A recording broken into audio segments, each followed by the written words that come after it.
It's 6 months to the next intake for Canada, June 2025. Probably the same for most UK schools. You may see 1 or 2 October intakes this year, but January.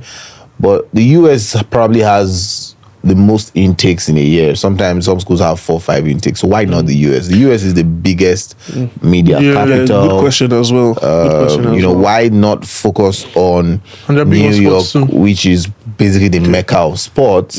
It probably will be maybe across the table from Stephen A. Smith, and then Isaac will tell him that this is my guy on ESPN. But why not? So in the US, the sports culture is totally different. Yeah. Right? And it's totally different because in the US, it's all about money, the dollars, the greens. So it's more channeled into marketing. It's more channeled into clickbait, what is trending, what you can get off it. And for me, I am really, really a sports guy. I'm really into it, you know, the nitty gritty, the behind the scenes and whatnot. And then again, I also have a good friend of mine. He also went to SIS, by the way. Okay. He was about to go pro as an athlete. And then, you know, good enough, he went to Texas. That's I've forgotten the full name of the school, but that's like the biggest uni in America, where most of the biggest athletes they've been through. Texas A&M. Yeah. So he went through that aspect, and then he then got into the marketing aspect of sports. And then from there, that then deviated his mind. He decided not to go pro anymore because he saw the money there, and then he just went into business straight away.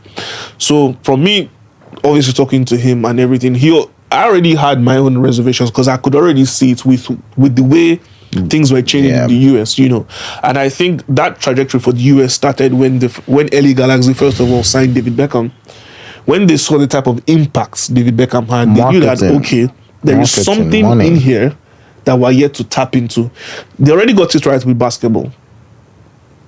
At the time when basketball was peaking, baseball was already dying, right? Yeah. But then they needed another market to pull through from, and then football was just it. And David Beckham had so much of an impact that other top European stars also started coming. Then you had the likes of Thierry Henry going there. You had the likes of Lampard, and whatnot. And then, so I could already see that. But I also wanted to know from also the behind the scenes aspect, and having that insight from him, I knew that definitely I don't want to go there, because he himself now, he's planning, and we're planning together on how he's going to come to the UK. Because also he's someone who grew up in Nigeria, right? He knows, in Europe, Nigeria also, we kind of have the same culture when it comes to sports. So you've already grown up and you're imbibed in a certain culture. So why change completely? Exactly. And so for him, it's weird, right? He doesn't enjoy it as well. It also goes to the question when students come to us about what do I do, and you're trying to, sort of guide someone based on the curriculum or your culture to what fits you, right? And that's really what he's saying, because there are some places you want to go for your master's or your undergrad, and where you are coming from Nigeria, it does make your life, it's a softer landing.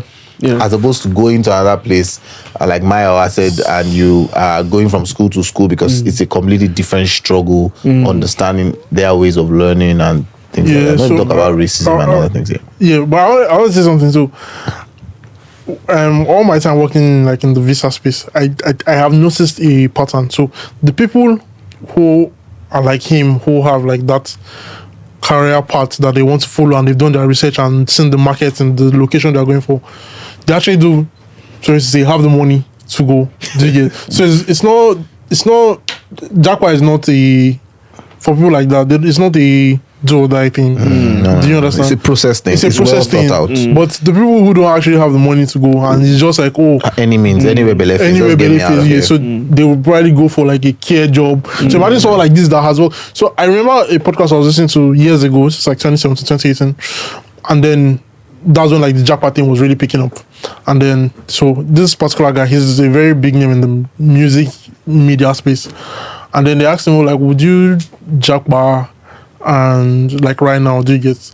And he's like, why would I go and start my career from the scratch? And they're like, you don't start your career now. You can still be working here and maybe be doing one care job there. And the guy's like, no, that's if there's a way he can carry this his career from where